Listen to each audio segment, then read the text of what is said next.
what a story. Poor girl. Okay, so she wakes up and her dog's barking. She's like, what's going on? She heeds the warnings of her dog, decides to go downstairs, and suddenly, what's on her couch but a strange man sleeping away? Could be alcohol involved, we don't know from the article, but she was immediately calling 911. The dispatcher, however, maybe it was because the police station was a bit swamped. They said that it would take a while for the police to arrive and that she should talk things out with the person sleeping on her couch. Of course, the girl was reluctant to do this. She opted to hide in her closet and wait for the police to come, and that was pretty good because when the police did arrive, the gentleman, or should we even call him that? The man there, the stranger, got belligerent, and it did take quite a few officers to subdue him. Good thing she heeded the suggestion, or she didn't heed the suggestion of the dispatcher, because that could have been a dangerous situation. Absolutely. Gosh, what terrible advice. Just approach a random stranger who has broken into your house. It makes me wonder what happened to that particular dispatcher after this incident. Well, I mean, the article did talk a little bit about it, but we don't know the full details. Yeah, maybe a little bit of maybe don't give that advice. But yeah, that was Well, it is Canada, so maybe they were quite forgiving of a mistake. Yes. Maybe it was an honest mistake. It could have been an honest mistake. And from the article too, because maybe it's Canada, the woman did not file charges against the man. He is now released. It could be out of fear of retaliation, but it could just be out of the good old Canadian kindness. Kind spirit. Yeah, we'll say that. Let's say tonight, you hear this sound, you're like, oh, what is that? You sit up in bed, you go walk to your living room, and someone's on your couch. Don't recognize them. What do you do?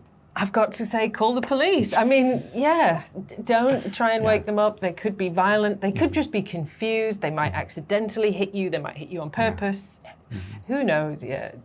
Look after yourself. Hide in the bathroom. Lock the door if you can. Call the police. Expanding on question 1, what we've already talked about, have you heard of something like this happening to anybody you know? If so, how did they handle it? Yeah, so there was a situation where we did have to call the police. I did not, my roommate did. And that was because there was another roommate who was missing. Oh, he was missing. Yeah, missing, and in a situation where we suspected that they would need the police. Okay. Yeah, Oh, no. That is what I'll say at this point. Everything turned out well. Everyone's alive and happy, I assume, at this point. But yeah, that was an interesting situation. One of the doors in the house was locked, and the police did the nice American move of busting down the door. So good. But unlike the movies, it wasn't like the kick into the door and everything. It was just a very big dunk and then opening. I was like, How undramatic. Can you at least pull your gun? Yeah. Cover me, I'm going in. You're going in. Cover the corners.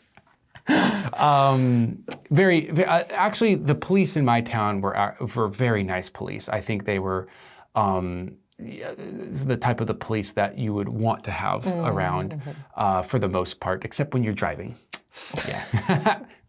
But otherwise, yeah, they were on the nicer side, the kinder and more helpful side of things. So that was good. But yeah, the situation was resolved well.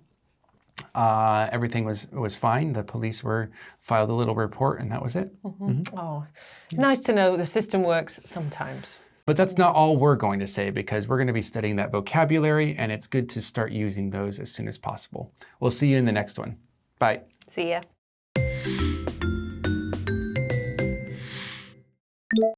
Couch.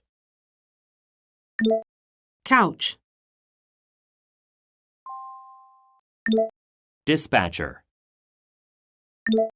Dispatcher. Belligerent. Belligerent. Reluctant. Reluctant. PDQ. PDQ.